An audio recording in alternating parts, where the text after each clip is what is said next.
Horns up. Stand and deliver. Pay attention.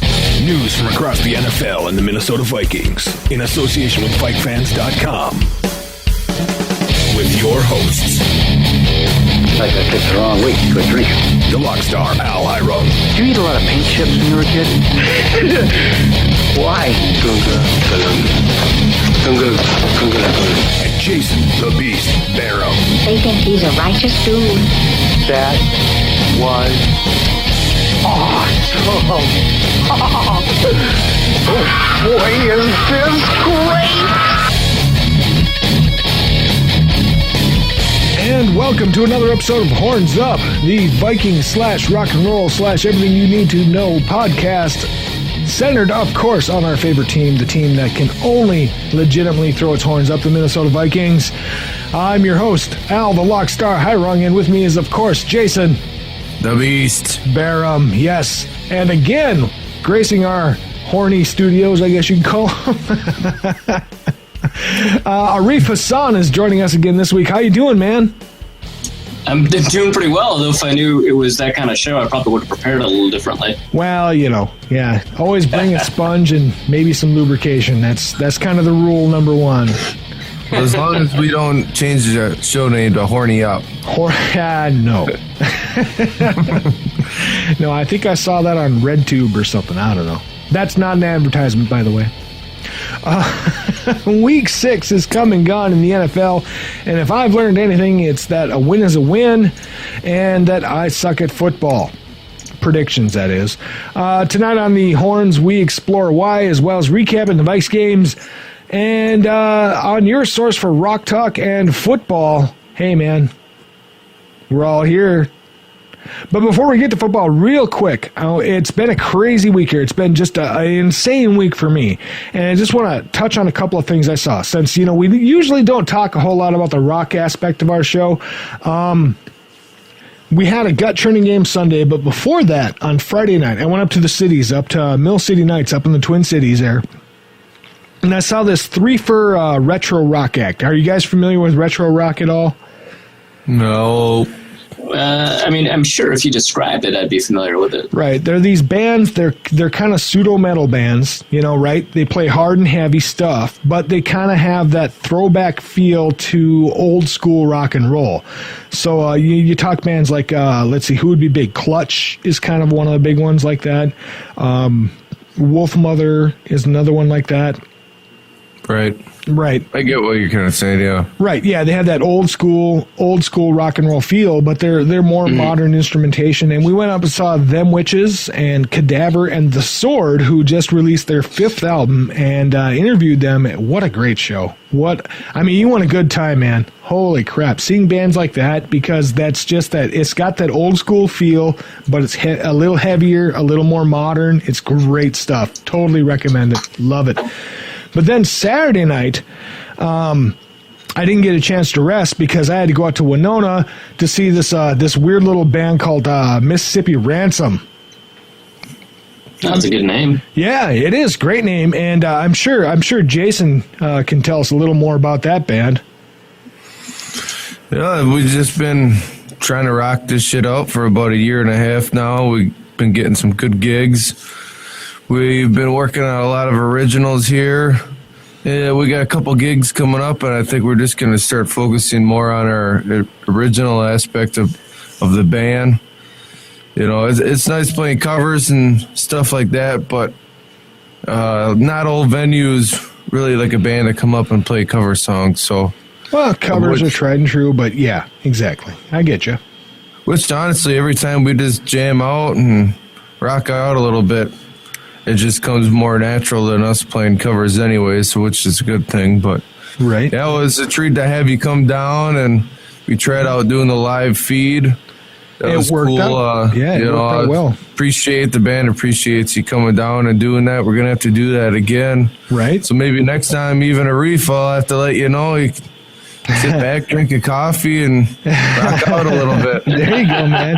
Yeah, get a refill on those shows. Let's do that, man. Right. It's funny you say that. Y'all are probably drinking some brews, but I actually have a coffee with me because I've got a long night ahead of me. So. Oh, well, yeah, I get you. I if I get a long night ahead, I still have a brew, so I'm alcohol fueled that way, I guess. You need help. Yeah, or a liver transplant. But no, actually I don't. My liver was designed by Dean Martin. I'm okay. So we're good. Pretty good. But yeah, we broadcasted Jason's show live over Radio Riff. If you missed it, too bad. But hey, man. Yeah, you'll have to listen next time. Yeah, we did a live show. We did a live broadcast of it. And yeah, they were heard as far away as Cameroon, Japan, Italy, Great Britain. We've got a lot of people in Germany that like to listen to us at that time of night. So yeah, man, you were heard all over the world. Congratulations.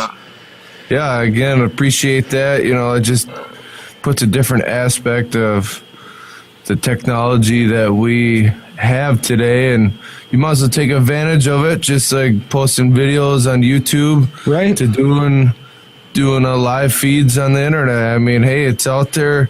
There would have been a lot of bands back in the day that probably could have made it, or single individuals that had the talent but just never were heard, and that's just a different way that can help that happen, Amen. You hit that right center, and everybody tells their friends, and they tell their friends, and then you've got a Calgon commercial.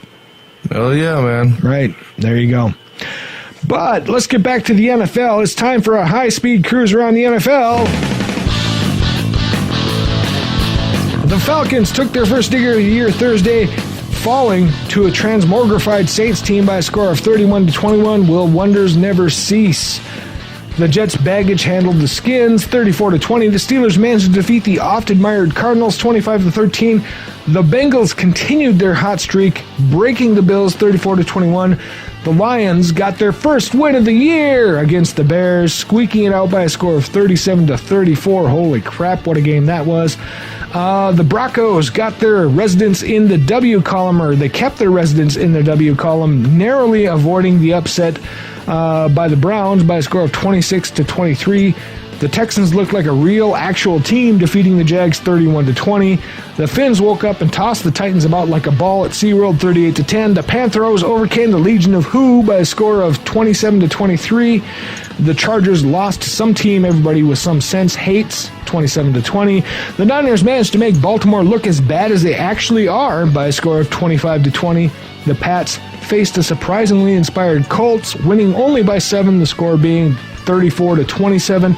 And finally, on Monday night, the Beagles humped the leg of the Giants, walking away with a win in a snoozer, 27-7. Have we had a good Monday night game this year? I don't think so. I can't recall. Yeah. No, I haven't. Thursday night actually was the first decent Thursday night game. But yeah, Monday nights, I have not seen a good game yet. Right. I think if the people who schedule the Monday night games are betting horses, bet against them. Just, oh my God. Terrible. Oh, every Monday night game this year has been just a snooze fest. I can't believe how boring they've all been. And not out of terms of, because I like football. I mean, even when the Vikes aren't playing, I will watch football just to watch football because it's fun. I love the game. But Monday nights, it's like, wow, this is really dull football. This is not real good football. But, they cater to high-market teams, and sometimes high-market teams suck. Yeah, and, I mean, at some point the game got to the point where you were just like, this is so bad it's good. Like, it got really funny how inept both of those teams were. 7-8 turnovers? Right. Jesus. Yeah, that's ridiculous. That's a huge... Yeah, you hit the nail on the head. It's like watching Andy Sedaris film. At that point, there's just like tits and nothing else going on. So, it's a bunch of boobs running around a field. Pretty much sums it up.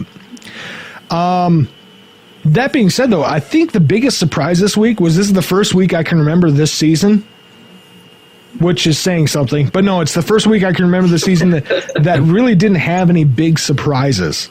I mean, the last, 6 weeks have been up and down, huge upsets, huge blowouts, lots and lots and lots of stuff like that. But I've not seen a season this kind of, I guess you could say, consistent I mean, yeah, the Saints upset the Falcons, but it wasn't like they blew them out or like everybody wrote Drew Brees off as done or anything like that. It was just kind of like, okay. You know, is it that, or do you think we're becoming too desensitized to the big upset swings?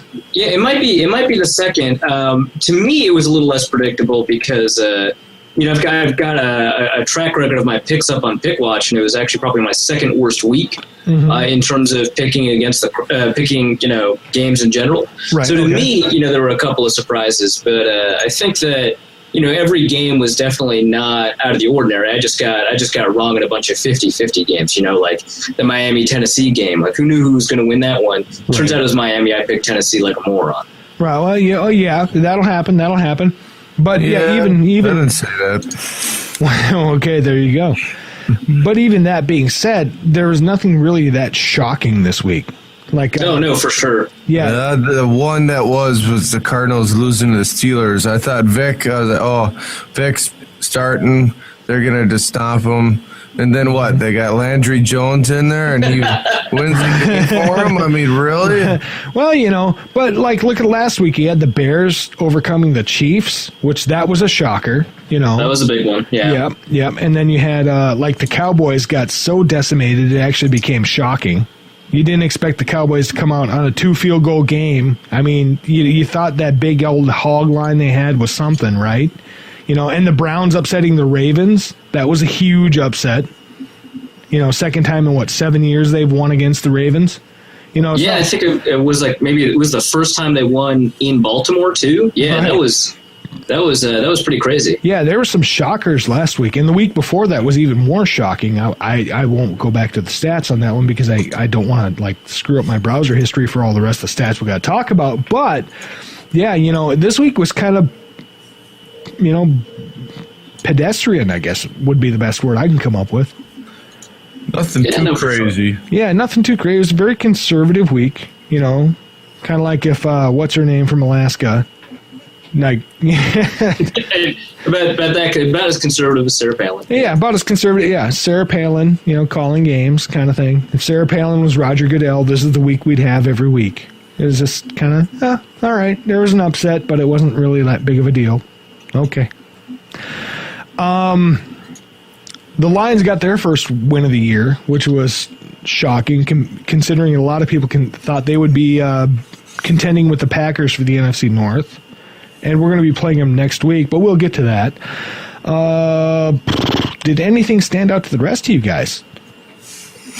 Well, it was nice seeing, and this is just sort of more individual than it was like a total game, but it was nice seeing Lamar Miller get the carries that he got.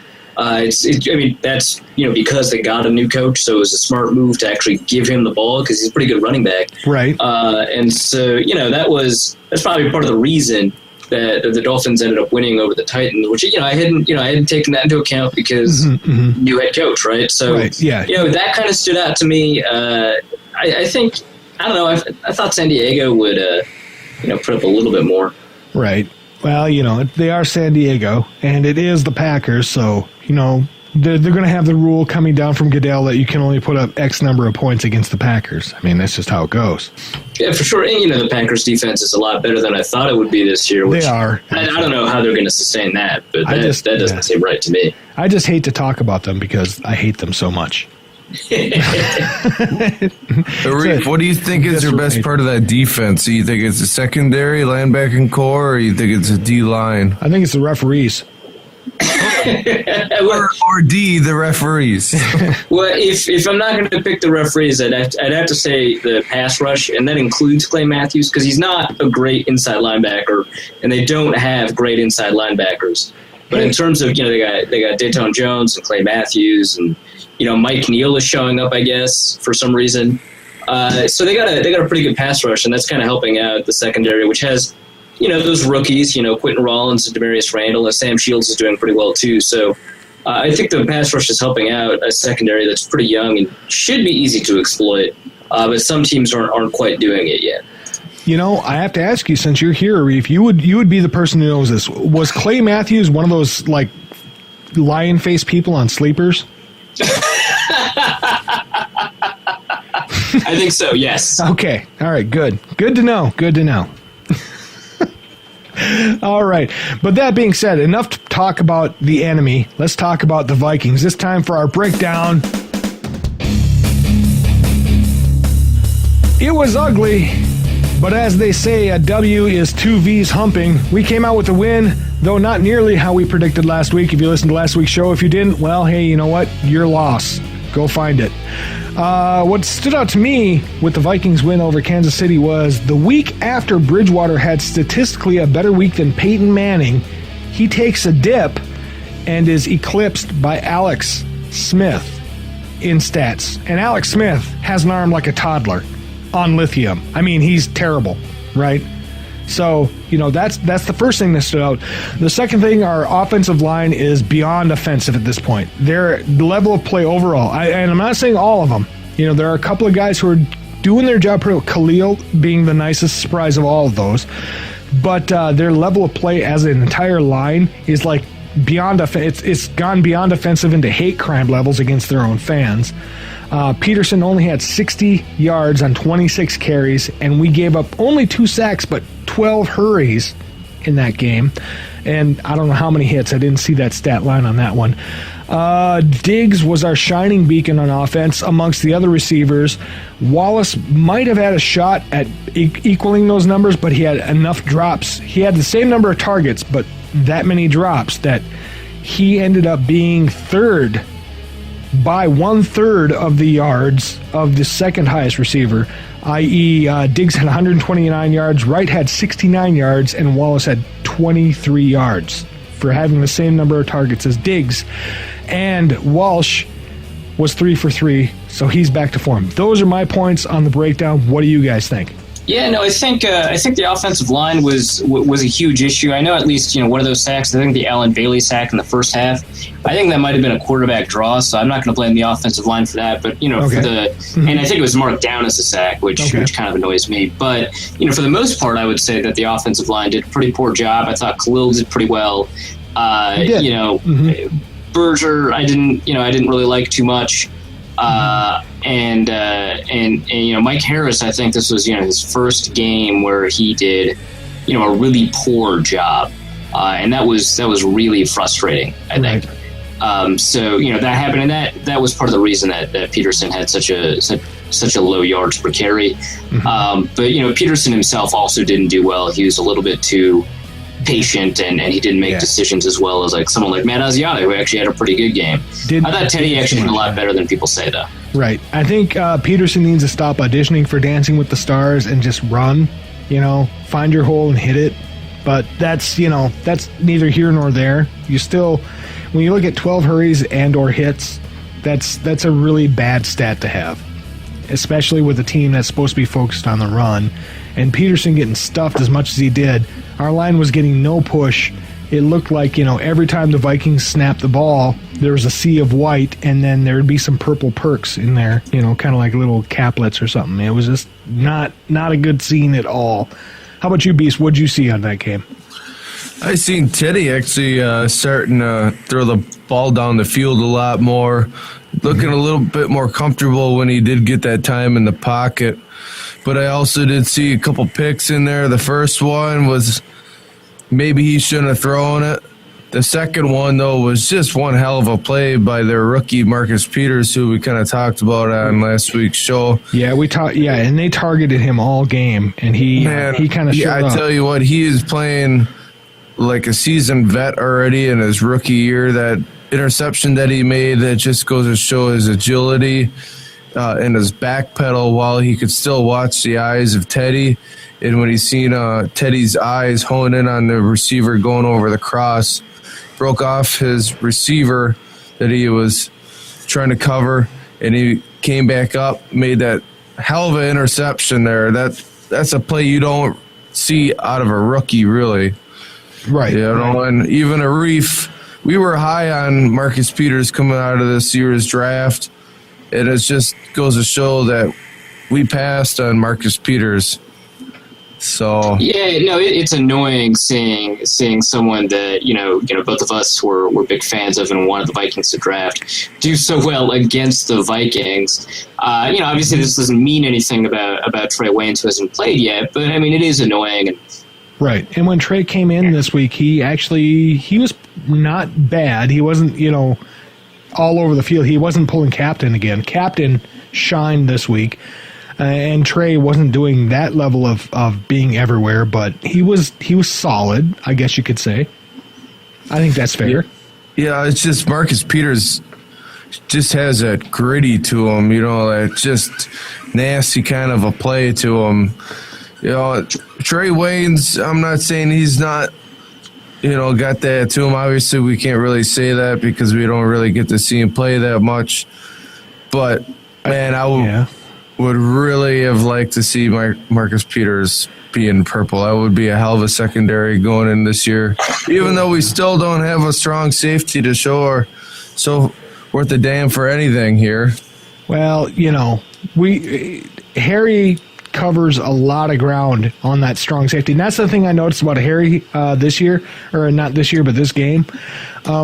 Because they would back off, and Alex Smith has those really long snap counts. He really does. Alex Smith, I don't know if it's designed by the Chiefs. Andy Reid says try to draw him offside every play or what, but he has really long snap counts, so you get some time to actually see the defensive formations line up, and that was kind of interesting to watch him.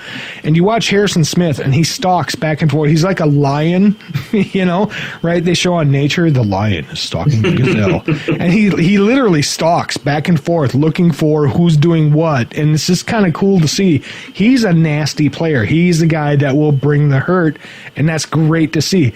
I didn't watch Peters so much because I was too busy trying to see what our formations were on offense and how we were lining up and where we were going to go. But, yeah, it's an interesting thing. And Teddy doesn't, of course, do that long snap count like that every damn play like Smith does.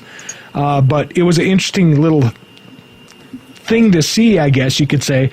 I don't know what the answer is at our weak side safety. I really don't.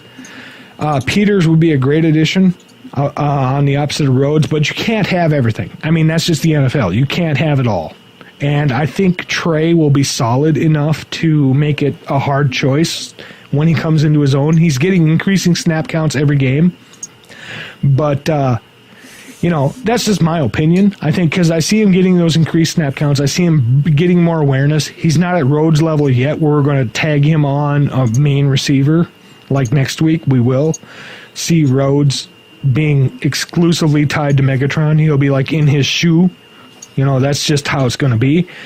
But I think he'll be solid. I really do think Waynes has the speed and he's got the willingness to learn. And that's a great thing, that attitude to learn and not just think you're the best thing since sliced bread. Yeah, Arif, how big of a decision did it make of an impact of the character concerns of Peters compared to Trey Waynes, who coming out of college, you pretty much could say they were the complete opposite in that area? Yeah, no, I think maybe that's a good way to put it, that they were basically opposites in terms of the way the character concerns played out. I think that they definitely played a role. The Vikings, I think, were pretty interested in Peters, but I think it was that plus, Marcus Peters' timed speed. It was a 4.56 or 4.57, something like that. That is something that I think the Vikings weren't super happy about. They want to have sort of the fastest team. So long as they play smart, they want to have a fast team. And I think that was also a driving factor in the decision. I think, those two things. His coaches didn't really throw him under the bus, like coaches sometimes do, even though, there's a bunch of rumors about, how he choked a coach and, how he got kicked off the team and stuff like that. And so, the character stuff wasn't as bad as you might have thought based on the rumors, but it certainly, played a role. And, yeah, I think, Al, I think you're right that, he is a bit of a cocky player. Sometimes you kind of want that in a quarterback. I mean, you get a little prime time, but yeah, if you get a team player that can buy into the concept as a whole, you get a lot less freelancing, and you probably have a more cohesive, scheme as a whole. So I think the character concerns played a role. I don't think that's the whole, enchilada as far as the talent evaluation was concerned. as for why he was, the second, third, or fourth cornerback on their board. But yeah, I think that definitely played a role. Any chance you think he choked out? Was it Sarkisian? Was he the coach at Washington at the time before he went to USC, who now just got fired? What are the odds of that? I think the choking thing was when Peterson was there. So the odds are pretty low, but I would say maybe it happened in the previous season. So it might have. The odds are not 0%. That being said, we did win. It was an ugly win, but it was a win. Next week, we're re-challenging. I mean, we started out actually pretty good. We did. Spreading the ball around. Diggs. Man, I am so glad I started that guy in fantasy this week. No end zone yet. If you're in a PPR league, Diggs is awesome. If you're I get bonus points for over 100 yards. Right. Yeah, well, there you go. So, it's like a half a touchdown. Yeah. But, our offense was great to begin with. Didn't punch it in the end zone till later, but, it was still a win. It was not a pretty win, but it was a win. And those are the games that we're used to the Vikings losing. Next week, we face the Lions X2. The Lions. Yeah, that'll be an interesting game because the Lions are at home. They've seen us once. They're a one-win team, and their win was against the Bears, so it's not like they've got everything working for them. But I think Jason, I think that you're right that this could be a trap game because Stafford still has talent. He just hasn't really exhibited much of it this year yet. Well, he hasn't had Megatron, yeah. Right, and so, he could go off. I mean, he's had some really good games. He just had a really good game. 405 yards, yeah. He threw 405 on the Bears. That's a big game. And so, he could go off, and I think that if he feeds the ball to, Tate and Johnson, that's going to be that could become a big problem for the Vikings. So there's a lot of talent deficiencies on the Lions. There's a lot of inconsistencies on the Lions. But they definitely have the tools to win a couple of games against, some pretty good teams like the Vikings. So I think that's, something that they have to watch out for, despite the fact that they won pretty handily at home. It's going to be a different equation. Every game is a different equation, but especially when it's going to be on the road. I agree with you. I agree. On the road has been the Vikings' Achilles heel the past few years. We're terrible on the road. We're going into a stadium that's historically hard to win at, even when we're doing good on the road. And they've got Calvin Johnson back operating at a high level and Stafford coming off a 405-yard game. Now, the first game, we abused the hell out of him. He was just decimated by not sacks so much as just being beat up by all the hits he took and all the hurries he had to deal with. But now we're dealing with, I guess you could almost say revitalized Detroit Lions.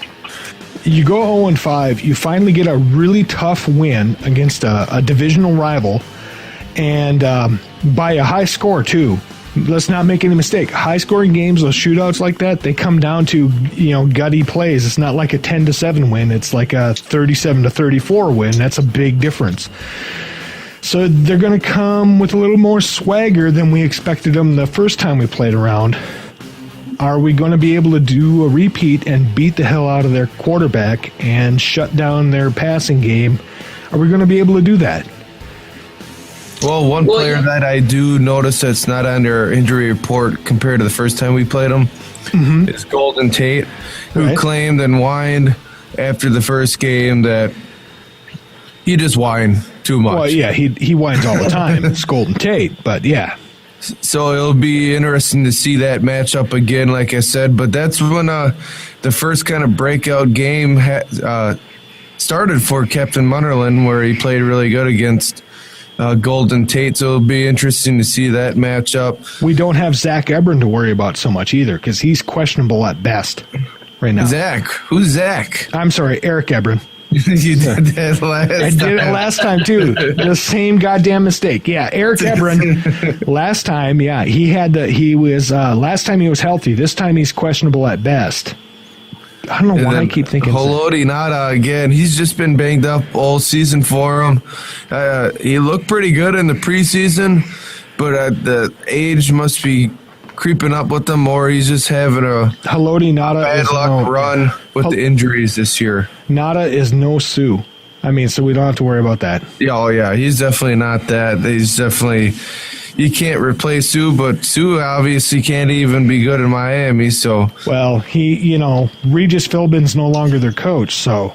Yeah, maybe Sue will break out with a real coach. Right. I think in terms of pressuring the quarterback, covering receivers, and I think on the defensive end, the Vikings are not going to be as successful pressuring the quarterback as they were when they were at home. Mm-hmm. And not just because the Vikings are playing on the road. It's not just that, but it's also because the offensive line for Detroit's playing a lot better than they were then. Right. I believe they've got another player back from injury too, which helps.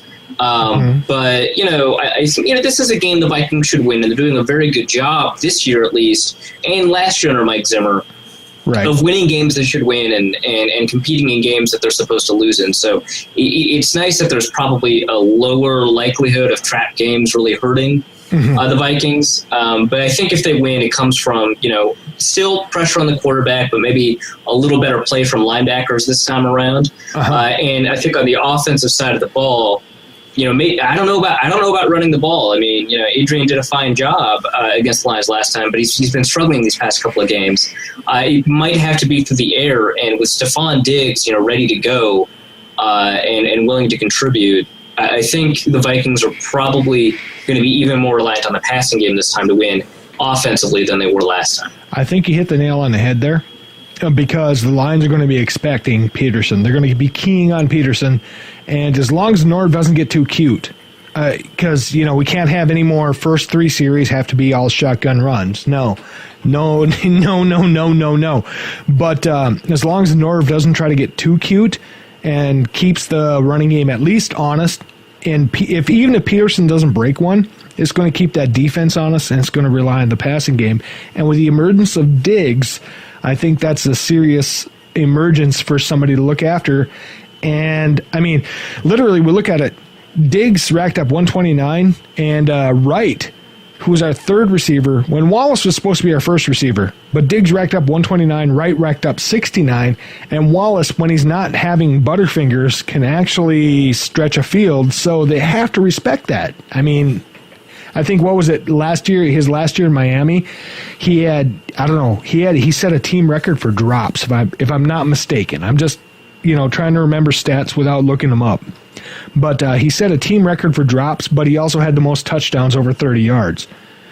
So that's a threat, and they have to respect it. So they have to put somebody on him. They have to put somebody on Diggs after these last 2 weeks. They have to watch Wright, because Wright can sneak out of anywhere. And, of course, there's always Rudy. So you got 4 people who can catch the ball and make some plays. And then you've got to contend with Peterson on top of it. It's starting to gel.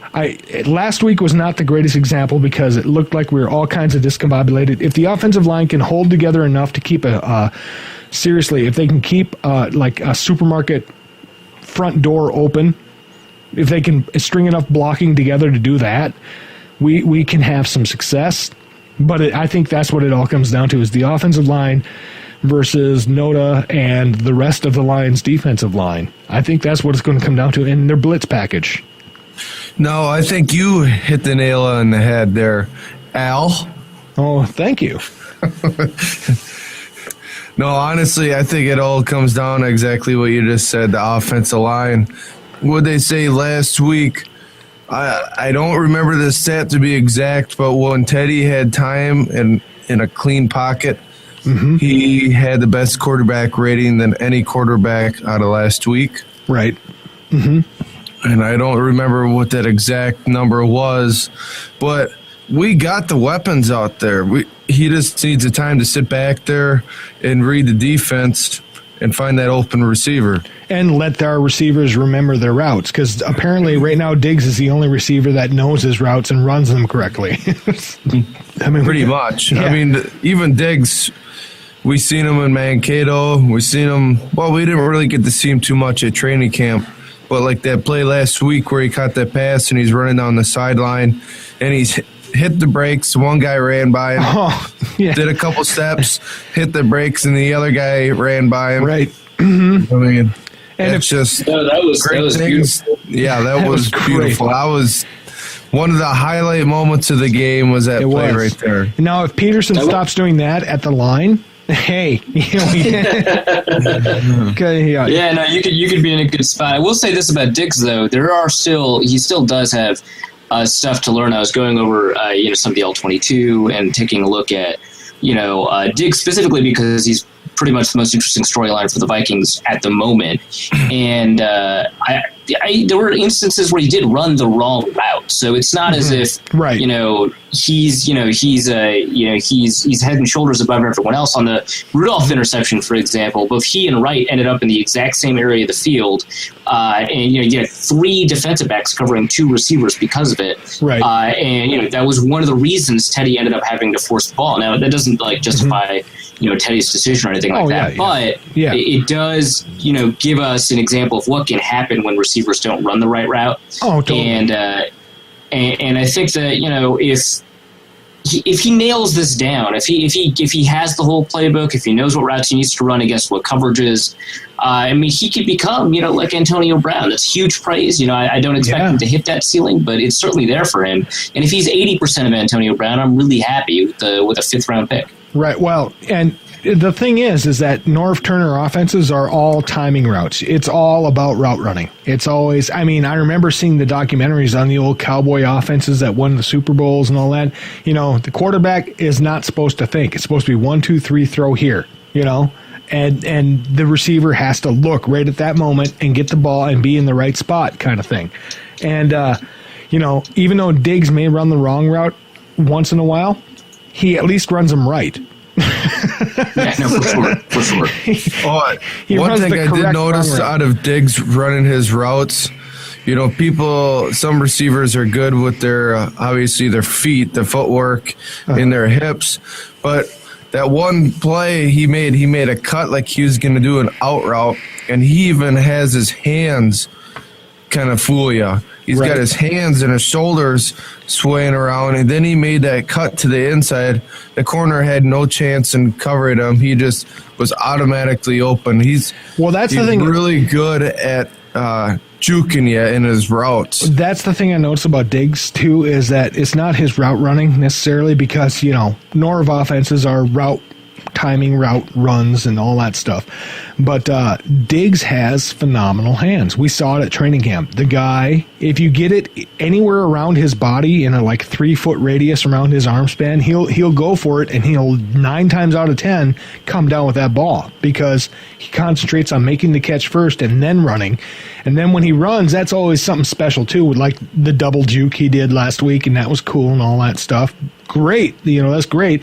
But you can't do the double juke without first catching the ball, and that's what Wallace, the veteran, has to learn. Wallace can stretch a field. He's speedy. He's fast. He's got great skills, but damn it, catch the ball first, then look upfield. If you do that, hey, you know what? You're great. Look at the best Viking offenses we ever had were all ball control receivers. Remember our own version of the Three Amigos? It was AC, Chris Carter, and Jake Reed. Jake Reed, thank you. Yes, thank you. All of those were ball control receivers. None of them were speedsters. None of them broke the field open. There was no Kadri Ismails at that time, even though my dad loved Kadri Ismail for some reason. I don't know why, but none of them were stretchers, but they all, if you threw the ball near them, they would catch it and they would make yards. That was it. They would make the catch first and then look upfield. Oh, is that why Chris Carter only caught touchdowns? Yeah, because you'd throw it to him. If he was in the end zone and you threw it in his direction, he would catch. Now it makes sense. Right. He wasn't looking to run anywhere. He was looking to make the catch first. That's I think, number one thing for Michael Irvin, yards after catch. Where does he rank? Arif, you might know this.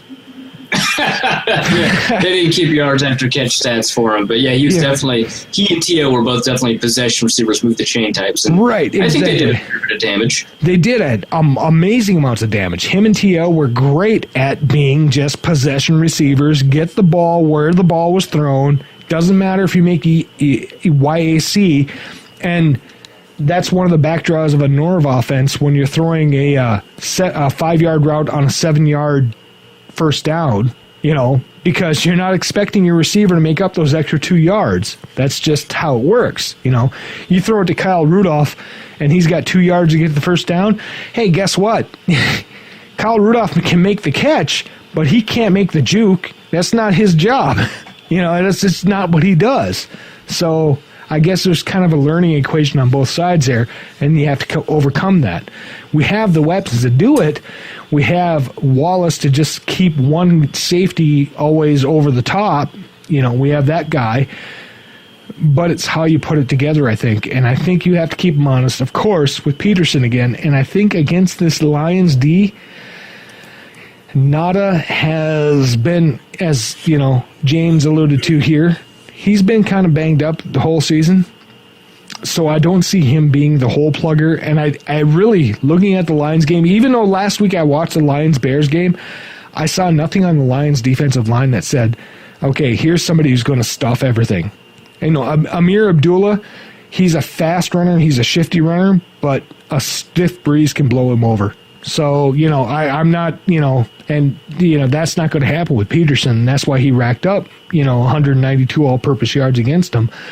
But, so I think it's going to come down to the line. I think it's going to come down to if the line can keep at least a minimal lane and Peterson cannot stop auditioning for Dancing with the Stars, I think we walk away with 24-10 with a win. You go ahead, Arif. What do you got? I think the Vikings probably don't win by 2 touchdowns, but I think they win by 2 scores. Okay. So I would say, and I think that this is this is the beginning of maybe the Lions being a little bit more potent offensively than they have been in the past. So I think that this is closer to a 30-20 game for the Vikings. Okay. All right. Yeah. Well, what do I got? I got 24-20. It'll come down to the defense having to stop that Detroit Lion offense again. Mm-hmm. Mm-hmm. You think Rhodes is not going to come down to the last point of the game? You think? And we're going to hold him off. Griffin's going to be a key factor coming back in.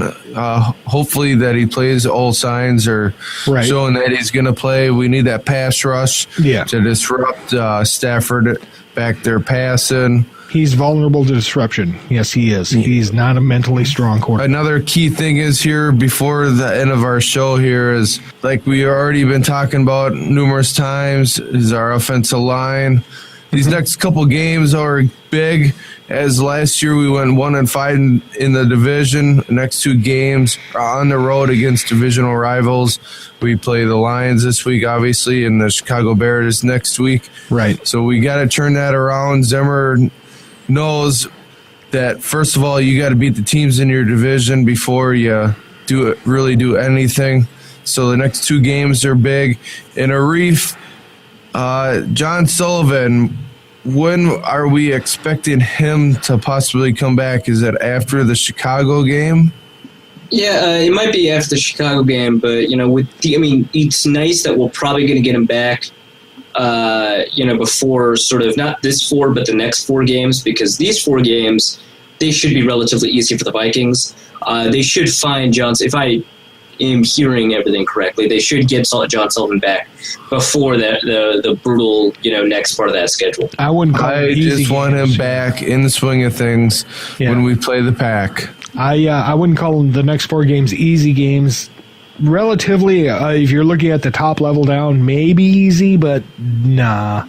Not division games like this. 2 division games, that's brutal. In the NFC We're on the road too, Yep, in the NFC North division, it's going to be black and blue all the way, no matter how you win or lose. So, but paper-wise and how the season's already turning out, like Arif is trying to say here, these are games that we should win. And if we don't win, Zimmer's just going to be irritated beyond irritation.